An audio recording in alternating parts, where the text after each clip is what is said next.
Hi, I'm Dr. Amy Pistone, Assistant Professor in the Department of Classical Civilizations at Gonzaga University. I work on a lot of topics having to do with Greek tragedy and classical reception, often through a lens of feminist theory. And today, I'm going to tell you one cool thing related to my research. What is gender? We use the term in two very different ways, but are they related? So when we talk about gender, what are we talking about? Well, a lot of things, depending on the context. As a starting point, I provided a definition from the World Health Organization about what gender means when we're talking about the aspect of identity that humans have, or in the case of agender people, may not have. Broadly speaking, gender is a socially constructed set of norms and other markers that we tend to sort of cluster around the poles of male and female, with lots of markers and people falling between those two poles. Now, let's talk about a few other things that go along with gender. You may have heard things like gender is a social construct or gender is performance before. A lot of these ideas were first expressed or popularized by Judith Butler, pictured in the top right here. We talked a little bit about how gender is a social construct on the last side. And what gender is performance means is that what we think of as gender is something that is the product of our choices around how we want to perform gender, our choices around clothing, speech, etc., and the meaning society makes out of our performance choices. Turning to gender identity, this is someone's own sense of themselves. Regardless of how you perceive me, I have a clear sense of how I identify, and that may or may not map onto the way that other people see me. It also may not fit neatly into the male or female category. And as the last sentence here notes, you cannot look at someone and see their gender identity.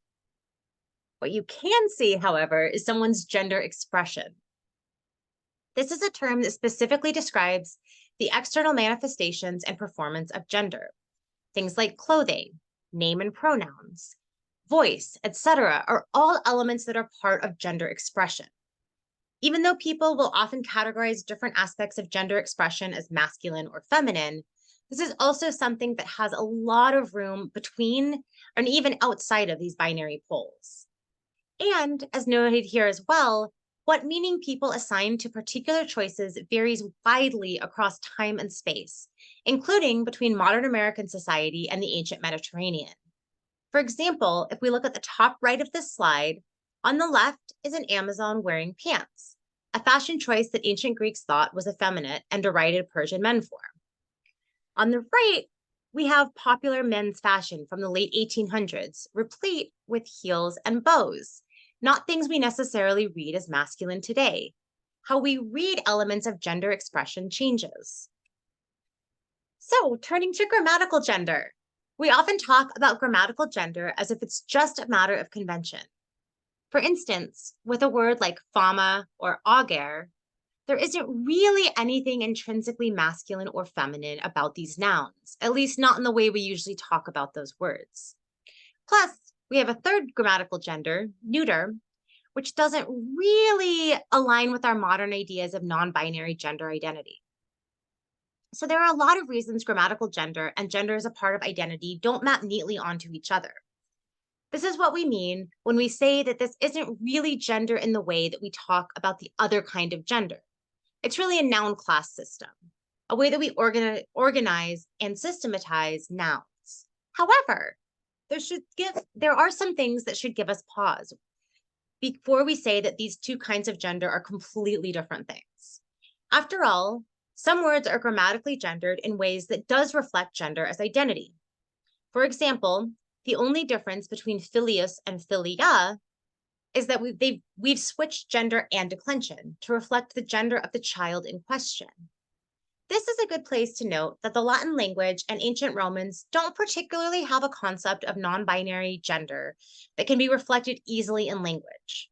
There are absolutely places where Latin texts describe gender transitions, but it's almost always in terms of a binary way of thinking about gender. More obviously and simply, for our purposes, a nice third declension noun like canis will not change form at all, but will change gender based on the sex of the dog. Finally, turning to praeceptum, This is a noun that's derived from a verb, a substantive use of the neuter form of the perfect passive participle. Literally, it's the having been prescribed thing. So, there too, in the case of things being used substantively, there's a connection of sorts, although much less explicit, between the different uses of gender. So, the meaning seems to be able to determine the gender of a noun.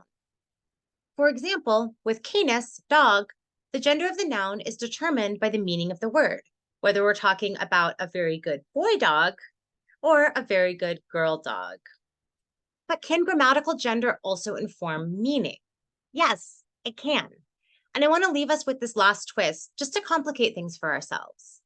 A lot of nouns have gender that is just convention to start, but the gender of the noun is going to shape how people talk about, and by extension, think about, the underlying concept.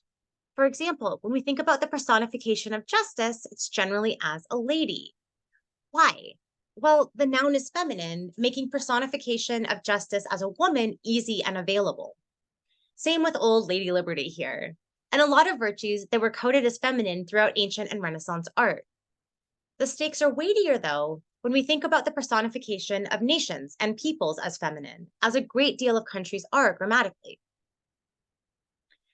Here are two coins minted by Roman emperors to commemorate military victories.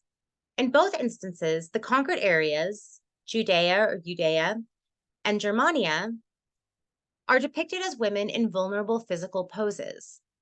Rhetoric and attitudes about military and colonial violence are often tinged with sexual and gendered violence, as a conquering male emperor is framed as subduing and controlling a female personification. Again, the divide between grammatical gender and gender as an aspect of human identity is not as neat and tidy as we might initially think. If you'd like to know more about theories of gender, gender studies, and/or gender in the Latin language, here are some sources you might enjoy and find interesting.